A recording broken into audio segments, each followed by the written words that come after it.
Beautiful. What's up, guys? Welcome back to my channel and hope you guys are doing good in this pandemic period.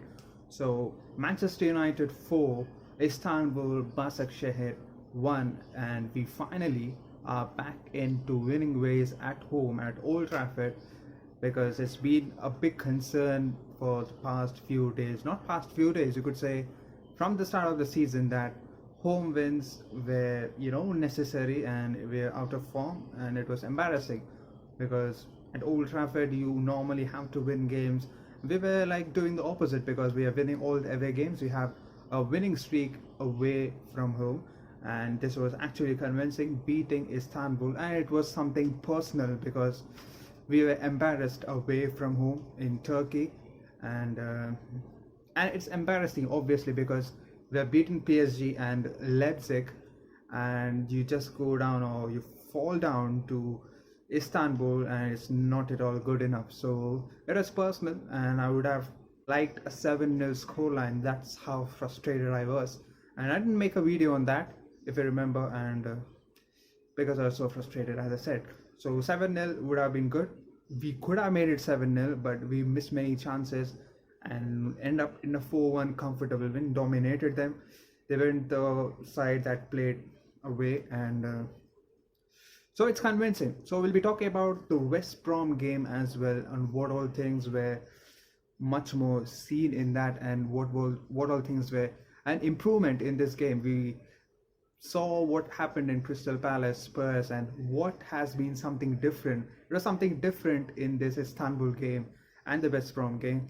I was trying to take these two games together to involve something new that Manchester United have tried after a long time, and it worked very well, and it was so beautiful to watch. Had that PL title winning vibes that's coming in. So we'll be talking about this in this video. Istanbul versus Manchester United, also Manchester United versus West Brom. So without wasting any time, let's get this started.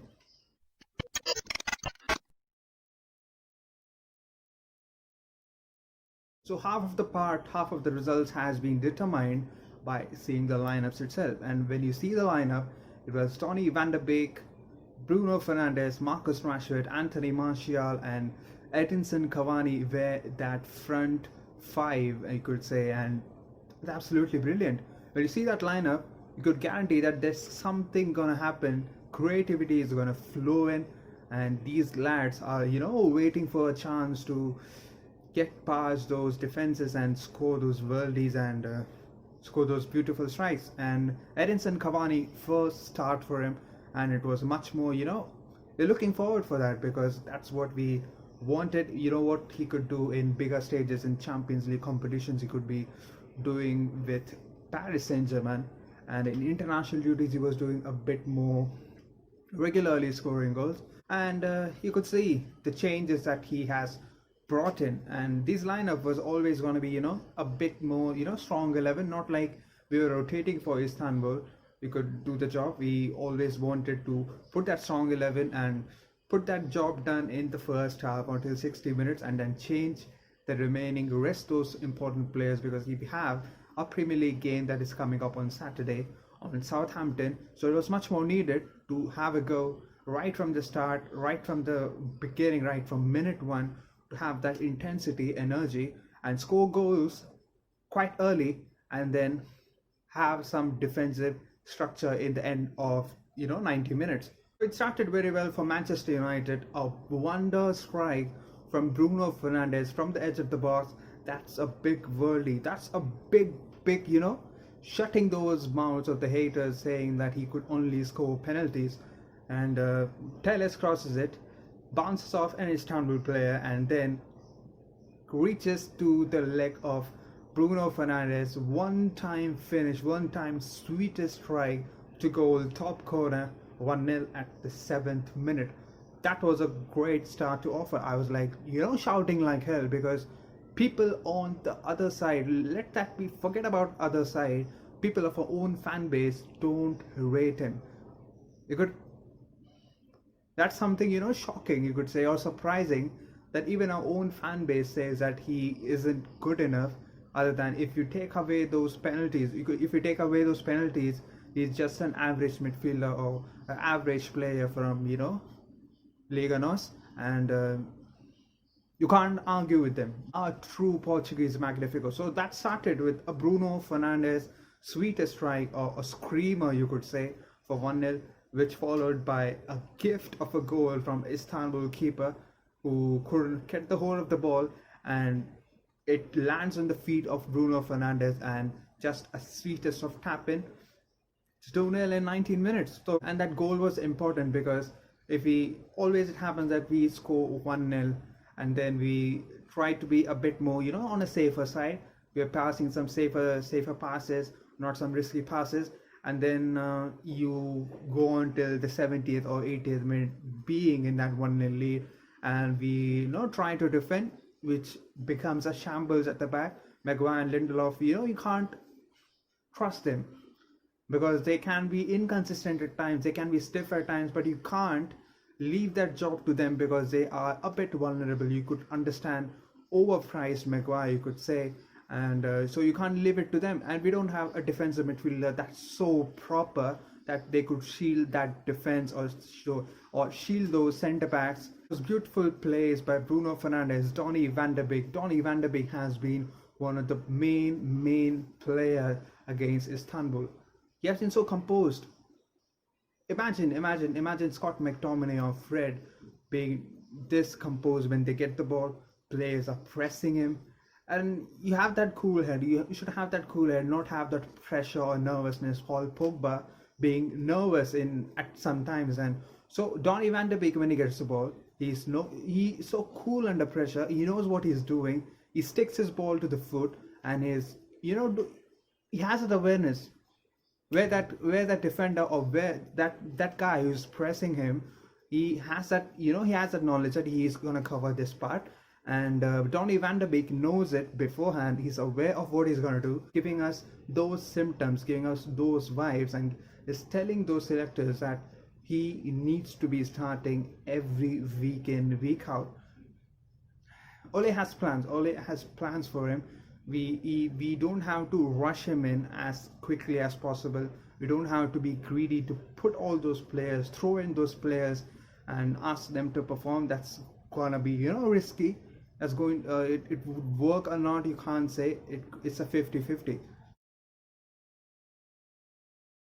This may be something new. There was some triangles that's been formed, or that was so clearly seen in those Manchester United players with Bruno Fernandes, Donny Vandebeek, Alex Telles, or Bruno Fernandes, Alex Telles, and Marcus Rashford, who were trying out from the back those triangles and were putting those passes, those big passes in the transition when they're in possession.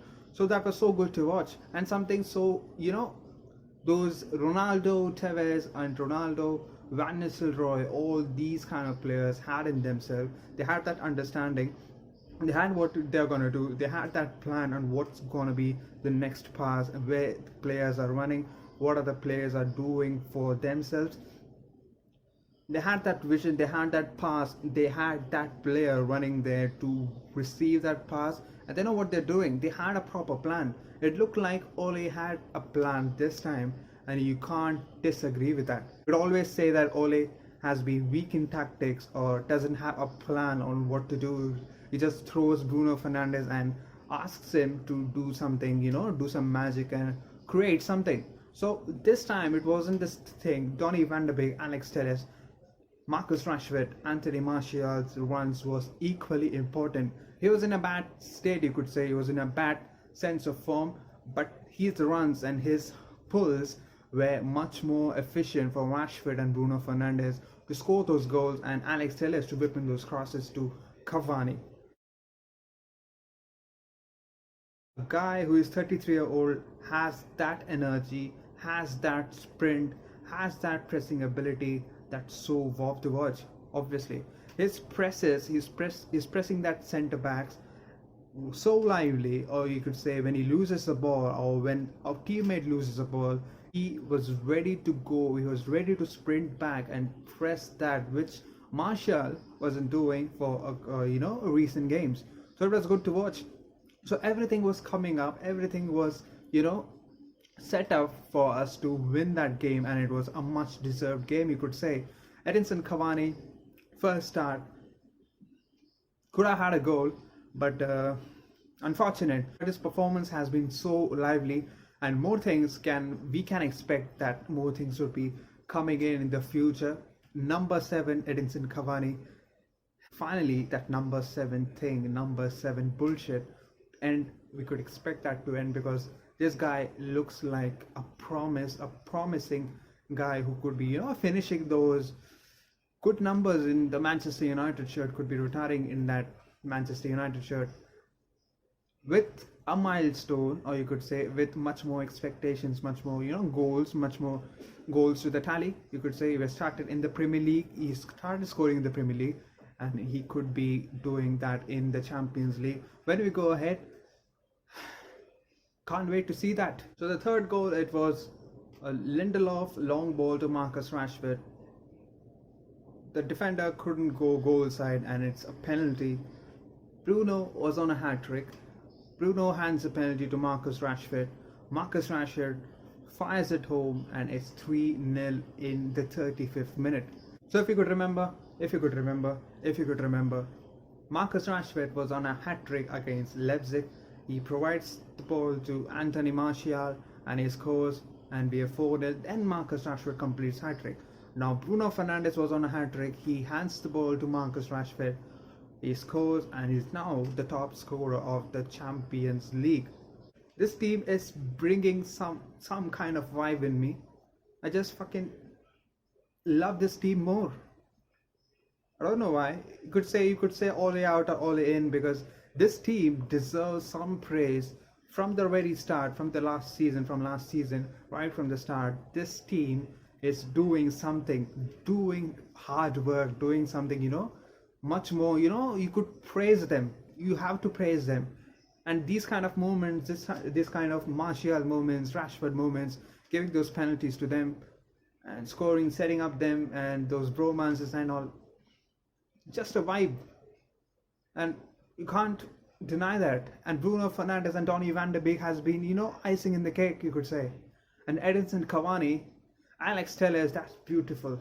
The main concern was how predictable we were from, one side of the pitch or from the middle, that against Crystal Palace, or those games that we lost.